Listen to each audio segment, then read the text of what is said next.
So with that said, let's go ahead and jump right into the next thing, which is my spoiler review for WandaVision episode 4. So this episode honestly is just an explainer episode for how things came to be within the episodes prior. Right off the bat, one thing that I really did love about it, I kind of got confused. I'm not even gonna lie, I got kind of confused about it, and then it dawned on me, like that's what's happening. So it starts off with people coming back after the snap. After the Hulk and Endgame snapped in and brought everybody back, it shows how it happened. And I know I was thinking about it before, of like, I want to know, how did it look when everybody came back? Did they just magically appear?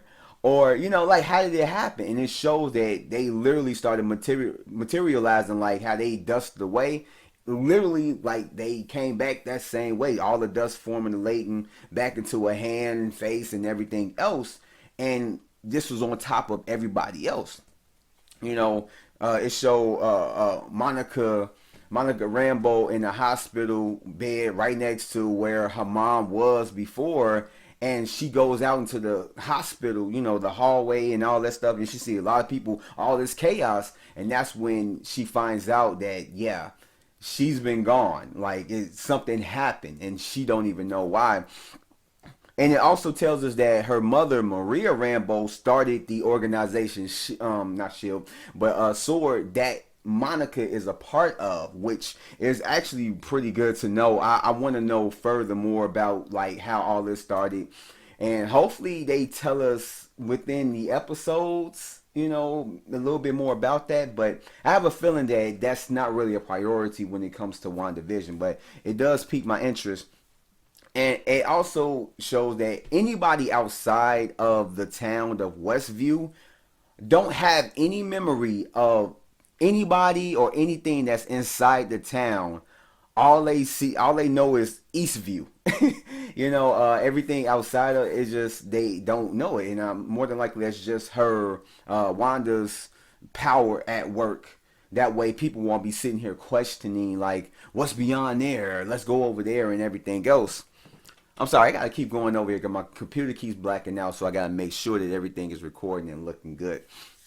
But in any case, and it shows how Monica, how the drones got into the town, and why the question comes into why did it change when it came inside the town, as well as the guy in the bee suit, how he got in the town and what's with the bee suit and everything else, and also just the voice in the radio in episode 2, who that actually was. And we find out that is Jimmy Cho, which is played by Randall Park, the detective up in Ant-Man and the Wasp.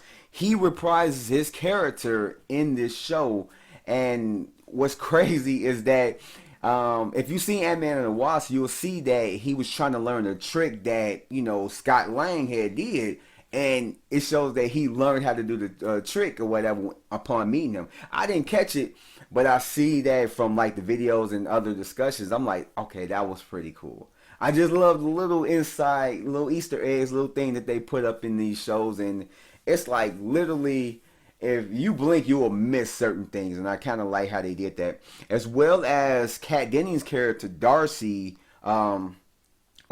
makes she reprises her role up in this show, and it shows that at the end of episode 1, where you see the person put down the pen with the notebook, it shows that she is the person. So really just this episode is how she got involved with trying to figure out what's going on, and how he got involved in what's going on. And they just kind of like, I guess you could say they're like a team that works together when it comes to trying to figure everything out, and they're putting together the cast of just everybody that's stuck inside of the globe or the dome or whatever, and it's trying to show like they're trying to figure out who the actual people are and everything else, and they're just trying to figure out everything about it.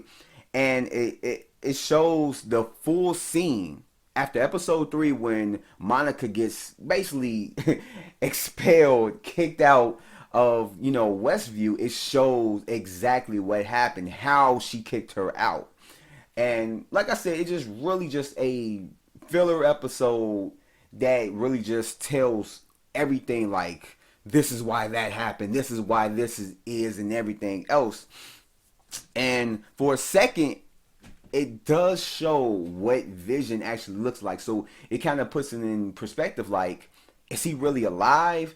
Is it just because he's up in here, he's able to move around, but once the dome gets, undone, is he just gonna fall down and just be like, yeah, he was? So it asks a lot of questions, but it gives a lot of answers in the show at the same time. I mean, of course, we still got some episodes going, but this is actually a pretty good episode. I actually liked it.